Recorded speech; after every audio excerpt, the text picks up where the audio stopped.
Défoncés font des achats sur Internet en cette période de l'année. Tout le monde dit oui, c'est moi le numéro 1 de Internet. Ah, doucement. Tu veux pas. Tu veux, c'est bien. Si tu veux pas, tant pis. Si tu veux pas, j'en ferai pas une maladie. Oui, mais voilà, mais pour moi, non ou bien oui. Et pour attirer le chaland, car ça s'appelle des chalands aussi, en attendant de trouver un autre mot pour désigner les personnes qui se baladent sur Internet, comme les chalands se promènent devant les étals des commerçants, eh bien là, il s'agit de sites qui se disent oui, je suis le numéro 1 de la vente de bijoux, de la vente d'espadrilles, de la vente de petits nœuds dans les cheveux. Eh bien, faux, pas toujours vrai. Pas toujours vrai, mais il y a des classements qui sortent. Médiamétrie a réalisé récemment une étude en sortant les 15 sites de e-commerce les plus gros. En disant, voilà, les 15 premiers sites de e-commerce en France. Ceux qui font le plus gros chiffre d'affaires. C'est ça? C'est pas précisé, justement. C'était en nombre de visiteurs uniques.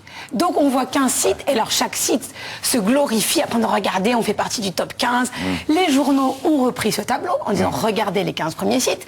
Et moi, j'ai reçu ce tableau aussi. Je me dis, c'est bizarre, parce que dans ce tableau, il y a des sites qui ne devraient pas y être, et d'autres qui n'y sont pas et qui devraient y être, parce qu'ils sont très fréquentés, parce qu'ils vendent énormément. Et je me suis posé la question, non mais comment ça se fait qu'il y ait autant de visiteurs uniques sur ces sites-là? Voilà les 15 premiers sites de France de e-commerce. Et donc je suis allée poser la question à un directeur d'agence spécialisé dans le web, et aussi à une personne qui a accepté de nous dire qu'elle avait triché. Voilà. Et qu'elle avait utilisé une technique, retenez bien ce nom, dite de pop under, et finalement on achète... Pop under. Qu'est-ce que c'est? Comment on triche sur Internet? Méfiez-vous des chiffres, on a enquêté.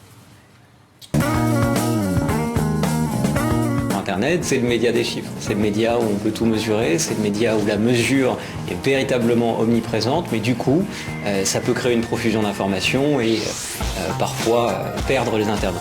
On peut bien sûr truquer les chiffres sur Internet, on peut surtout leur donner une dimension qui n'est pas une réalité effective par rapport à l'activité qu'on peut constater sur son site.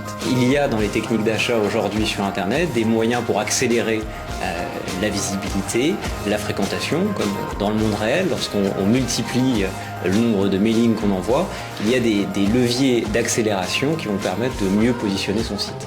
Par exemple, vous vous connectez sur un site de radio, vous effectuez votre navigation, et lorsque vous fermez la fenêtre, vous découvrez une offre qui est apparue dans une fenêtre sous le site que vous venez de consulter.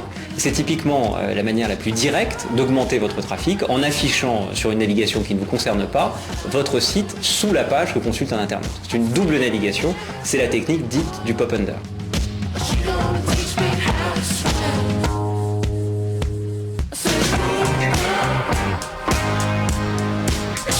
Notre activité, c'est de vendre des chaussures et de la maroquinerie sur Internet. Quand la FEVAD a publié l'étude Médiamétrie qui montrait le classement des 15 plus gros sites de e-commerce en France, on n'était pas dedans, ça nous a un peu énervé. Donc on s'est dit, on va faire comme d'autres, on va acheter du trafic. Donc on a mis des pop unders, ça nous a coûté quand même quelques dizaines de milliers d'euros. Du coup, quand on regarde nos chiffres d'audience, on est passé de 2 millions, 2 millions et demi par mois de visiteurs uniques à 5 millions. Donc on a doublé l'audience du site. D'accord? Ça ne nous a rapporté aucune commande en plus. Donc c'est purement pour ramener de l'audience et donner l'impression qu'on est gros. Voilà, c'est le prix à payer si vous voulez médiatiquement sortir comme il faut.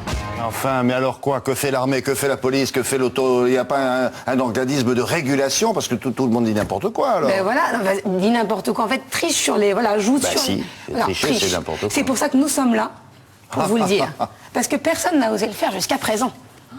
Je tiens à le dire. C'est juste que je pense que je vais avoir beaucoup d'ennemis en sortant. Oui, un peu plus. Un peu plus. Encore un peu plus. Voilà, donc ne vous faites pas avoir par nous sommes le premier site. Bon, allez on voir. Va être très prudent maintenant. Voilà. Merci beaucoup.